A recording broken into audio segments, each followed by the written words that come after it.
Kaylee Bell grew up in Aotearoa, New Zealand, and has spent several years in Australia making country music and winning many, many fans. In 2023, she won the Global Artist of the Year at the CMA Awards in Nashville. This year, she is releasing her fourth album, Cowboy Up, which is, as the saying goes, all killer, no filler. Hello, Kaylee. Hi, Sophie. How are you?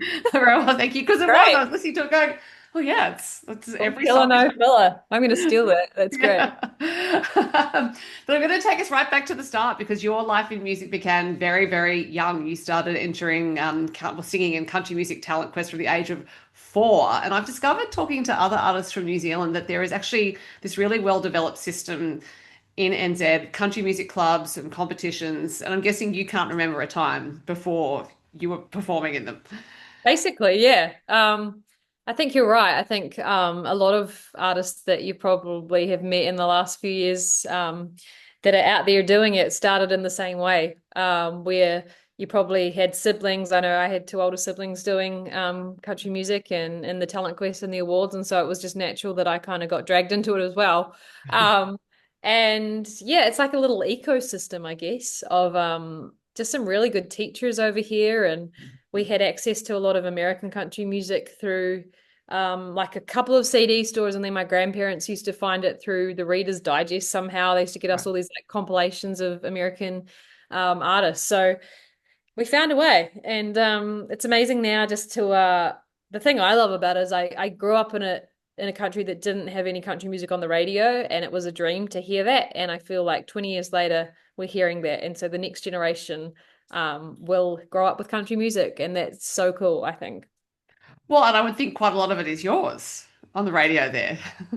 Absolutely, which is just a nice little touch, that's part of it, which is amazing, and to have built a fan base here in New Zealand over the last few years, and to be able to tour and have so many kids come to our concerts and stuff is like it's really been quite amazing to see that sort of 360 flip of how that's happened.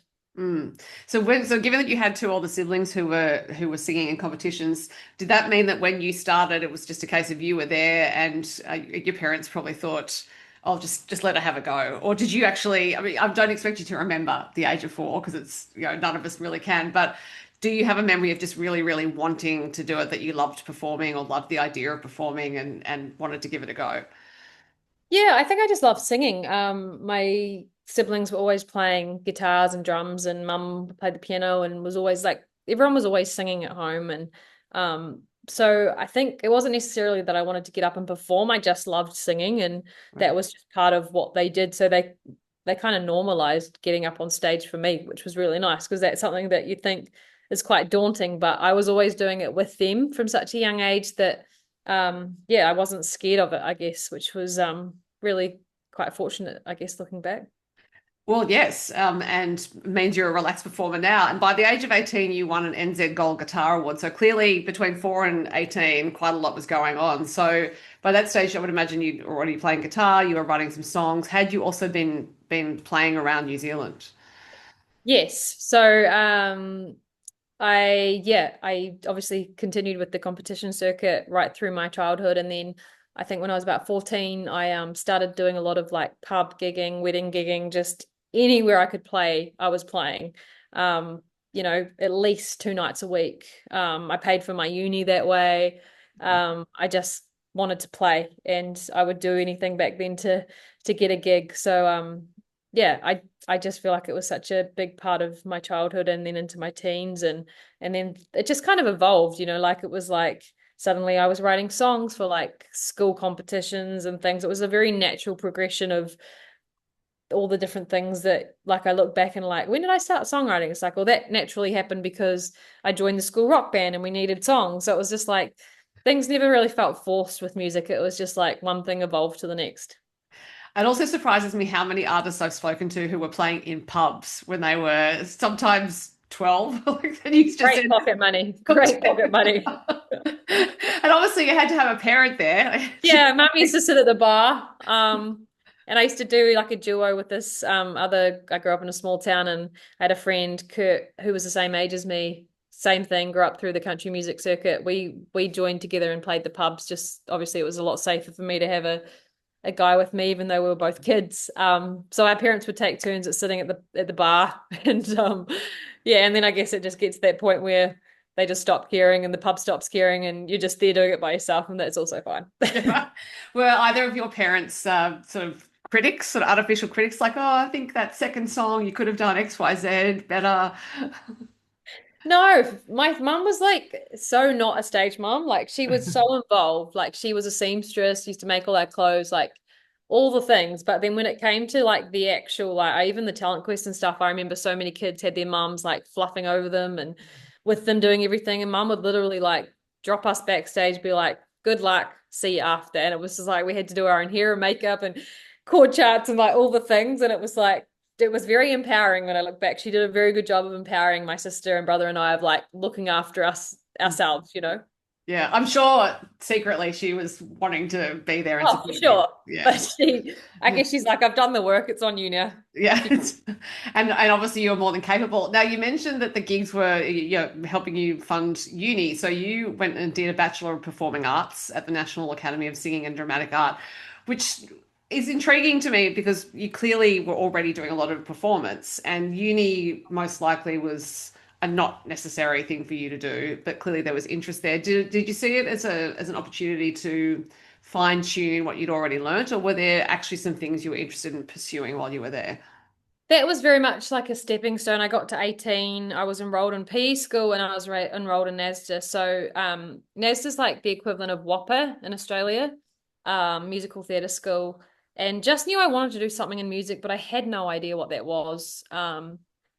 There wasn't any music business courses or songwriting courses. Like there wasn't a lot of choice. And I'd had a lot of friends go through NASDA that were older than me and had just seen their process and come out the other end. And they were just so confident and strong performers. And I was like, well, I'm going to at least learn a lot from that school, you know?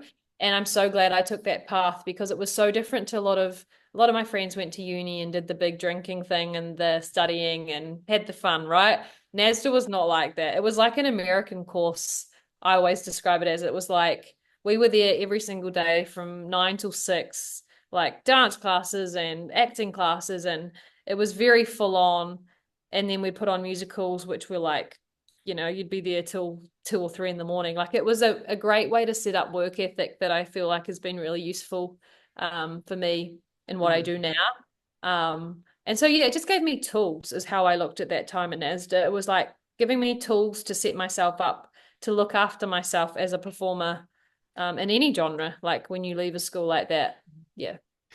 Yeah, tools, and also I think stagecraft is such an underrated skill, really, because when it's done well, you You can't don't tell, right? notice It it. looks easy. Yeah, but that ability to actually hold an audience to go into, and you have played so many different sorts of venues now, massive festivals and obviously starting out smaller venues, pubs, as you mentioned, to be able to actually understand how to hold that space, communicate. I am convinced is an integral part of the level of success you've had and will go on to have.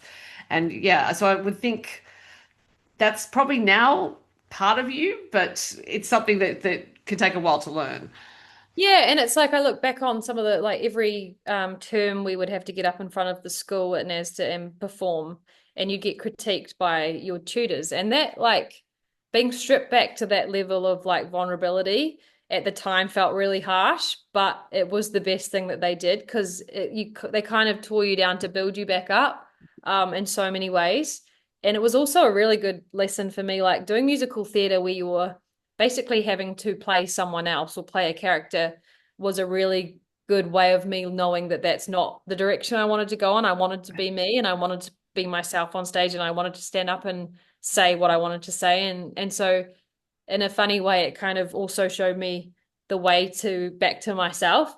Right. Those years were so integral for all those things of like humbling me, taking away a lot of bad habits and a lot of insecurities. And actually, by the time I left as a third year, the growth I could see just as a human Mhm. was really valuable. And in terms of finding your way back to yourself, I would imagine that also involves which sort of music you want to make a career around, because obviously with a strong voice, you could have your pick of genres. You said, you grew up with country music.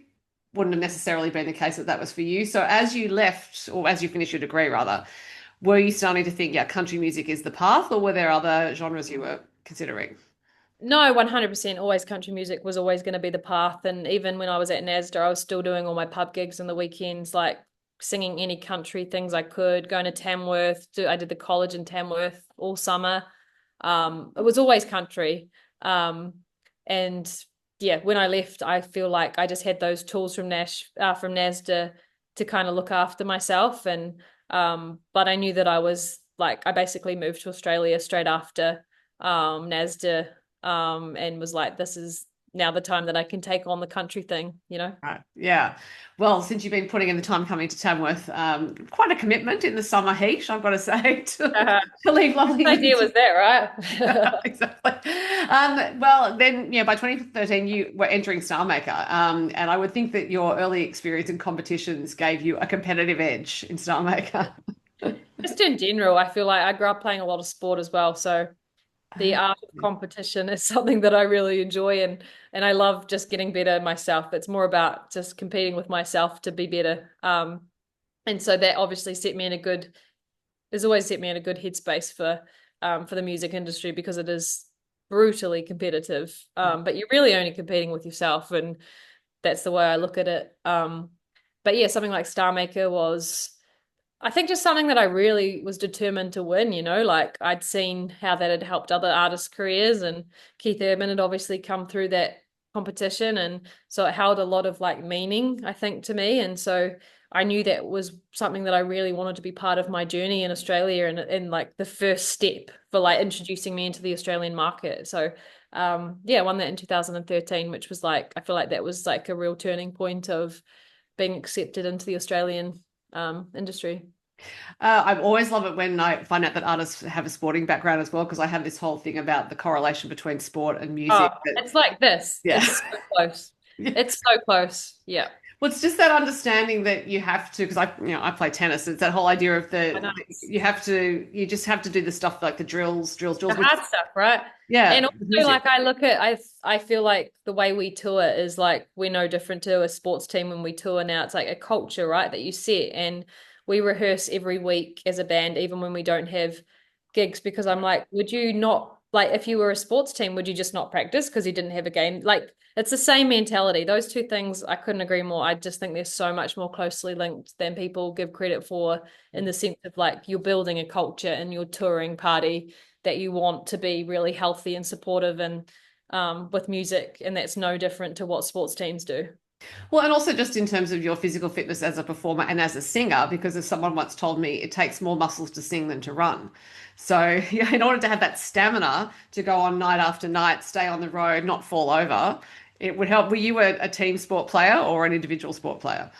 Both. I did a lot of athletics as a kid and tennis, and then did a lot of basketball and netball as I got a bit older. So came from both worlds, like that really like strong sense of like self-discipline with tennis and athletics, and then Mhm. moved into a lot of team stuff and really learned the value of like the strength of team and numbers. So have Yeah. come from both worlds. Yeah. Okay. Look, if we had more time, I'd go on a whole tennis line of discussion. I'm Love not it. going to. I'm going to bring it back, bring it back. Because at the same year you were in Star Maker, you released your first album, Heart First, and you then released Silver Linings in 2021. Last year you released Nights Like This, and now we have Cowboy Up this year. So you are clearly accelerating the releases. Yeah, I'm just loving making music at the moment, and I've got a really great producer, Tom Jordan, who is in a band called Seaforth, who's producing my music, and he's just so easy to work with, and I feel like anytime we get the chance to be together, we create. And we made this record. Actually, I was 34 weeks pregnant, and he flew out to New Zealand to make this record with me here, even though it's got a lot of Nashville players on it, and it was the first time I've worked that way, and we both really loved it. And I think that's going to be something we explore a lot more in the future. So I don't think we're going to slow down at all. I think, if anything, we're just really loving pumping out the music. Yeah, probably a lot faster than I've previously done, but I think we have no reason not to now. Like there's no COVID, there's no excuses, and That's true. it just I think it's awesome because it helps me with the live thing. The more catalog I have and the more new songs we have, the more we can inject them into the live show and keep growing that, and that makes touring more exciting. And yeah, it's a beautiful flow on. So you recorded this album. I didn't realize that you were 34 weeks pregnant. So recording vocals at that stage would have It's been hard. quite interesting. I think I've talked to like Brooke McClymont did it. Yeah, she's Amy the pro at it. Jameson. Yeah. Yeah. If anyone like Brooke McClymont, my Lord, she was performing.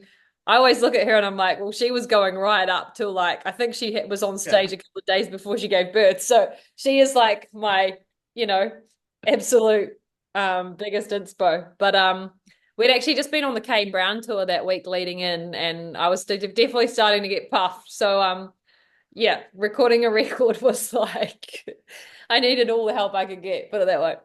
Well, I still remember seeing Brooke perform 9 months pregnant with the guitar up to the side. And I just, as you Right. said, she's a pro at it. But it sounds like you were as well, because you were on tour late into your pregnancy. But I also understand that your pregnancy was not uncomplicated. You had a diagnosis of deep vein thrombosis. Now, for a touring artist, that really is complicated. It was terrifying, yeah. I woke up on Christmas Day or Boxing Day with one of my legs just twice the size of my other leg, and I just couldn't walk, couldn't move. Ended up in hospital, and it was scary. Kind of moved everything into a high risk category for giving birth, and then also the recovery of that. You know, I had to be back on stage at 6 weeks for CMC Rocks, and like couldn't exercise, you know, like it's Yeah. not like a pulled muscle, which I normally would just push through and be like, you know, get on with it. It's like when you're dealing with something that's actually connected to, you know, your heart and all the things, you're like, I've got to take this seriously. So we actually we were in hospital for a couple of weeks when I had James, and just have really had to have a massive mental shift of like Mhm. slow down, I think, which has been probably one of the hardest things for me to do. Yeah, since having James, and just take my time with things, and getting back on stage at 6 weeks was more of a mental kind of thing for me because I hadn't been able to, you know, get back out exercising and feel good within myself. Mm. It was really challenging. So yeah, it's been quite a big journey, this whole pregnancy and health thing, and I feel like I'm just trying to be a lot easier on myself and take things day by day, and yeah, continue to find a way to work, but also just within reason, you know? Yeah, because it's also the big shift from having an environment that you can relatively control, where it's your band, as you said, rehearsing and release schedules, and to having a small human whom you can't control. Yeah, totally. And I think I'm lucky I have some really great people around me. I have I'd call it like a dance movement coach that going back into, like I said, be back on the stage at 6 weeks. I knew that was going to be more of a mental thing because I was so in mum world, and like to then have to shift back into artist headspace. I just would go and meet with her every week, and we wouldn't even like do anything. We'd just sit and talk and mentally just start and get myself back into the headspace of like, you have to be an artist now and get back into that world. And that was really helpful. Like I said, I'm just lucky I have some great people around me in my life that can help me shift between mom mode and artist mode. And that was a perfect example of that because I was very vulnerable in those first few weeks of learning what it is to be a mom, and then also like having your whole physical thing taken away where you can't exercise. This DBT thing has just gone on way longer than they planned. So it was like I couldn't do anything. I've only just started getting back into exercise like a month ago. So that's like what, 8 months later, you know, like it's been a journey to yeah, see what my life looks like. Yeah, reconnecting with yourself, reconnecting with your voice, because I think the voice, comes from such a mysterious place that it's of the body, but not. Yeah. Really. Now, the last track on the album does belong to James, really. That was written before he was born. It's a beautiful track called Heartbeat. At what stage did you write that? So I played CMA Fest in Nashville in June, and then found out I was having James like the week after. And I've had a massive journey of health issues since I was 16, and just having a child was like basically had been taken off the table for me from a health perspective. Of that was just something doctors had said would not happen.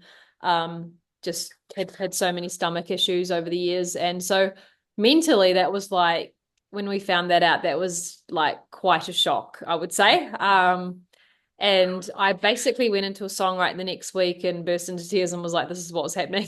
And there's no way I can write anything else. Like maybe we should just try and write a song that's capturing this moment. And it was more of a therapy session than it was anything. And I'm really glad that we captured that moment in the song because that's the best way I can kind of put it into words is like through the song telling point of view Hmm. um, of the shock that that was, but also like the amazing wonder of like, oh my Hmm. gosh, we get to be parents. Like this is such a honor, you know? So yeah, I think it's so nice to have that song on there. And he's obviously inspired a lot of new music as well that I've been working on of late, like just thinking of life like through his eyes and what it looks like to be a mom and the challenges of that and what it is to raise a boy in the world at the moment. And yeah, so it's definitely unlocked something that I never thought I would have the chance to unlock and super, super grateful to get to be a mom. But yeah, I think it's important that that song was captured on the record at a time where I was just like so much uncertainty, you know? Hmm. I think that sense of wonder, hopefulness, and a bit of the uncertainty is in the way you've sung it too. And you've obviously had a massive amount of change going on if you thought you were never going to be able to have a baby, and then suddenly you do, and everything else that's gone along with it. And it's a beautiful way to finish the album, and I can understand why it's the last song because you couldn't put anything after that song. There's just no way. Absolutely. Not even your terrific version of Torn, the Natalie Imbruglia song. Now, I did not think this was a song that needed another version, but I stand corrected. Kaylee. Thank So, you. I believe it's been part of your set for a little while. Yeah, it has. It's one of those songs that yeah, has been like in there. I love covering particularly Australian female artists. You know, we just had Bachelor Girl come out and sing with us at Gympie the other week. And every record I've done, I've tried to like cover just a female song that has really been a part of my life. You know, last record we did You Learn by Alanis Morissette. And I just really want to keep that thing happening. We did Light On by Maggie Rogers at one point. Like I'm just so inspired by females, and I think it's they've done so much for me before me, and I just love to recognize that. And so Torn was a song that I've played 1,000 times at those pub gigs that we've talked about. And Natalie and Bruley are obviously Australian. We do it. I loved it playing that song in Australia.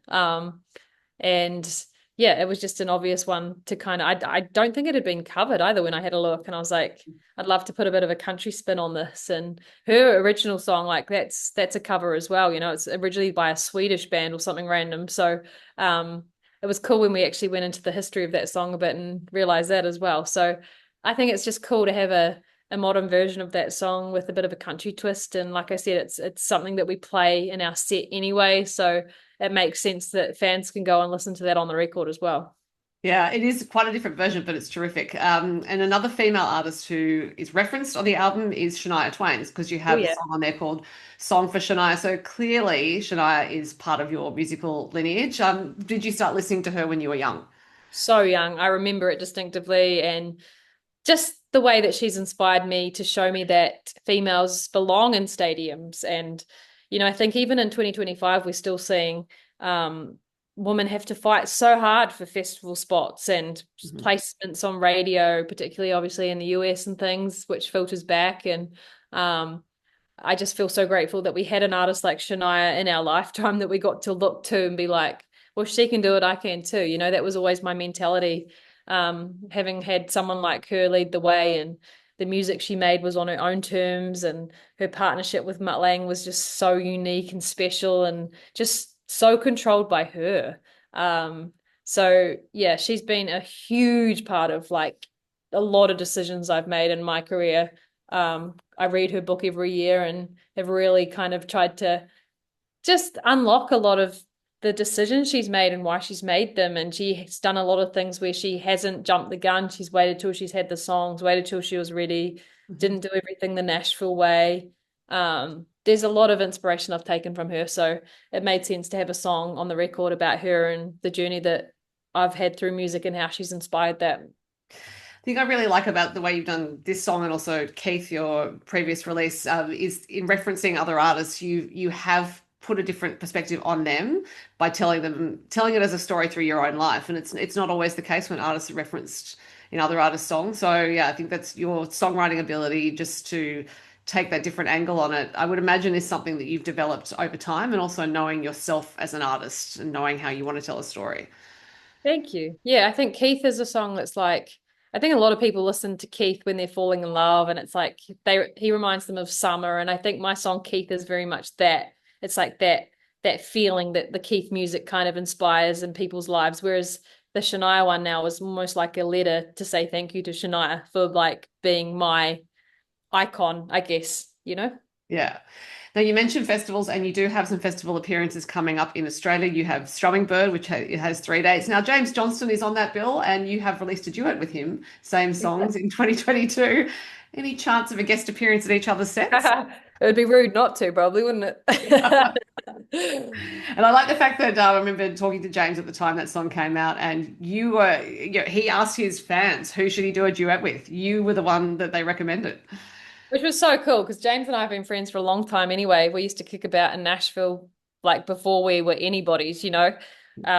We'd get cancelled on all the time and just end up hanging out or writing together. So our friendship's gone like goes way back. And so it's been nice now to see him succeed the way he has, and the fact we can have a song together and be billed on the same festivals. I think it's really cool when you've got a friend that's like doing really well and you just get to enjoy it with them. Yeah. And you also have an album tour that will be at home in New Zealand. So when you tour at home, do you have fans turning up who were there from the start? Absolutely. I embrace them so much because I mean, like I said, growing up in New Zealand, no country music on the radio, like it was isolating, it was lonely at times. And so yeah, anytime someone comes up and they're like, I've been here from the start, it's like I will give them the biggest hug because like I have been there with them from the start, and it's nice to connect with them and make them feel like they're not alone, you know? Well, Kaylee, I'm glad we're going to see you in Australia, and your fans in New Zealand can see you there. It's a fantastic album, Cowboy Up. As I said, all killer, no filler. Kaylee Bell, thank you very much for your time. Thanks, Sophie. Appreciate it. Thank you.